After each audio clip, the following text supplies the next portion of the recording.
Aku tidak mengenalnya, Fa. Bohong, jawab gadis itu.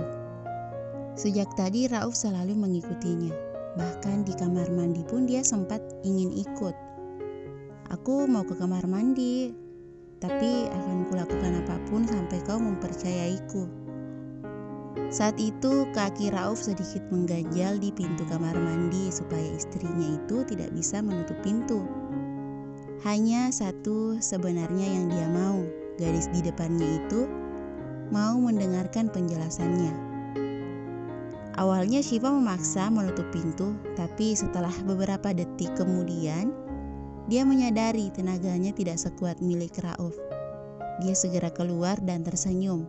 Kepedihan telah merengkuh raga gadis mungil itu.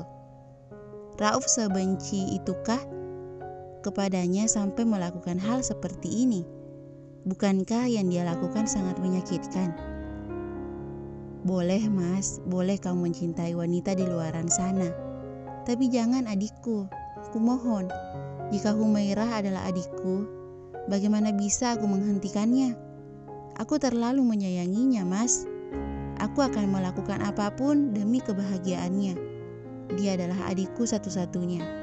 Bahkan jika harus berpisah denganmu sekalipun. Setitik air mata bening jatuh dari pelupuknya. Sejak tadi mata itu terasa berat. Mati-matian dia menjaga air mata itu agar tidak jatuh. Tetapi usahanya sepertinya sia-sia. Butiran air mata itu sekarang dengan bebasnya berjatuhan ke pipi. Matanya sembab, memerah. Awalnya tangan Rauf hendak menyentuh Syifa. Namun tangan kekar itu mengurungkannya. Pemuda itu hanya bisa menatap gadis di depannya dengan rasa kesalahan yang mendalam. Mengapa tidak jadi memegangku, mas? Mas, aku ingin bertanya jujur. Kamu tidak mencintaiku kan? Selama ini kamu hanya pura-pura hangat di depanku karena rasa bersalahmu itu kan? Gadis itu menunduk. Napas tersengalnya kini lebih normal. Mungkin dia berusaha setenang mungkin. Ya, dek, bagai disambar petir. Hati Syifa porak-poranda. Dadanya sesak seperti dihujam 1000 balati. Ingin sekali dia mendengar suaminya itu berkata tidak. Tapi jawabannya justru bertolak belakang. Walaupun suara Rauf selirih itu, tetapi tetap saja melukai hatinya. Setetes demi setetes air mata kini berjatuhan di lantai. Perlahan dia mengusap air mata dengan kedua tangan, kemudian mendongak, menatap suami yang begitu dicintainya. Jika saja cintaku bisa sedikit saja meluluhkan hatimu. Benar memang kenyataan bahwa berharap kepada makhluk selain Allah selalu menimbulkan luka, duka, lara selalu menyertainya. Pa, tolonglah pa. Rauf dengan takut membujuk papanya. Pak Nur menatap anaknya murka. Apa maksudmu? Gadis yang dulu ingin kamu lamar adalah adik istrimu sendiri. Dan parahnya lagi, kamu juga ingin menikahi gadis itu. Ana. Rauf diam. Dia menunduk, merasakan detak jantungnya yang kian meningkat. Belum pernah dia melihat papanya semarah ini, apalagi kepadanya. Papanya itu orang yang jarang marah, jadi sekali marah akan terlihat mengerikan. Gila kamu, Uf, gila. Astagfirullahalazim, ya Allah, bagaimana bisa dengan mudahnya kamu berkata seperti itu? Mempermainkan hati wanita seperti itu. Hati perempuan itu bukan mainan, jangan dibuat macam-macam. Lagi pula itu anak orang. Ya Allah, kali ini aku benar-benar merasa gagal mendidikmu. Benar, papanya marah besar. Waktu berjalan, dia semakin menunduk. Dadanya bergetar hebat, tak berani melihat wajah Pak Nur yang sudah memerah karena menahan emosi.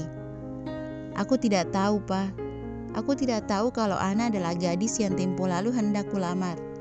Aku tahu namanya dari temanku. Dia mengatakan jika namanya adalah Humairah. Dan sejak saat itu aku memanggilnya demikian. Tapi demi Allah, Pak, atas nama Allah, Zat penguasa langit, bumi dan seisinya ini, tidak ada sekalipun aku punya niatan untuk merencanakan ini semua. Ini ketetapan Allah, Pak, ketetapan Allah. Iya, tapi keinginan apa-apaan itu? Kamu ingin menikahi mereka berdua? Istighfar, istighfar. Mengapa kamu bisa sebodoh dan segegabah ini dalam mengambil tindakan? Atau papa yang tak terlalu memperhatikanmu? Tak pernah mengajari fikih kepadamu? Kurang becus mengurusmu? Bukankah tempo lalu selepas Ana menolakmu, kamu berjanji kepadaku akan selalu menjaga Syifa? Mana janjimu itu sebagai lelaki? Apakah kamu melupakannya? Sihir cinta telah membutakanmu, Sekarang kamu tidak bisa memilah mana yang benar dan mana yang salah. Maaf, lirihnya. Satu kata itu meluncur tanpa sengaja dari mulut Rauf. Dia memang merasa sangat pengecut. Benar-benar lelaki yang paling pengecut sedunia. Maaf Rauf, belum bisa menjaga amanah dari papa. Maaf, Rauf belum bisa menepati janji Rauf sendiri kepada papa. Rauf memang lelaki pengecut. Kamu tidak bisa menikahi keduanya. Kamu harus memilih salah satu, Pilih salah satu. Tidak bisa, Pak. Apa susahnya? Apa susahnya melupakan perempuan itu? Toh kamu sudah ditolaknya. Tidak ada alasan lagi untuk terus mempertahankan rasa yang belum tahu akan terbalas atau tidak itu. Intonasi bicara Pak Nur yang tadinya tinggi, sekarang terlihat lebih bisa dikendalikan. Tidak bisa, Pak. Kenapa? Kenapa kamu masih menyukainya? Pemuda itu semakin menunduk. Dia tak berani menatap mata papanya walaupun intonasi bicara tadi lebih halus dari biasanya. Yang dikatakan papanya itu benar, tapi dia tidak berani mengiyakan. Jadi kamu akan mencarikan istri yang sudah kucarikan untukmu? Tidak, Pak. Aku tidak akan menceraikannya. Aku akan berusaha mencintainya. Aku tidak ingin dia merasa sedih. Keras kepala sekali, kata Pak Nur sambil menatap anaknya sedikit prihatin. Sepertinya memang dia sudah tidak becus mengurus anak. Terlalu sibuk dengan pekerjaan hingga lalai dengan anaknya sendiri. Mereka itu saudara, Sama saja hukumnya dengan kamu menikahi saudaramu sendiri. Apakah karena cinta kamu juga buta akan hal sepenting ini?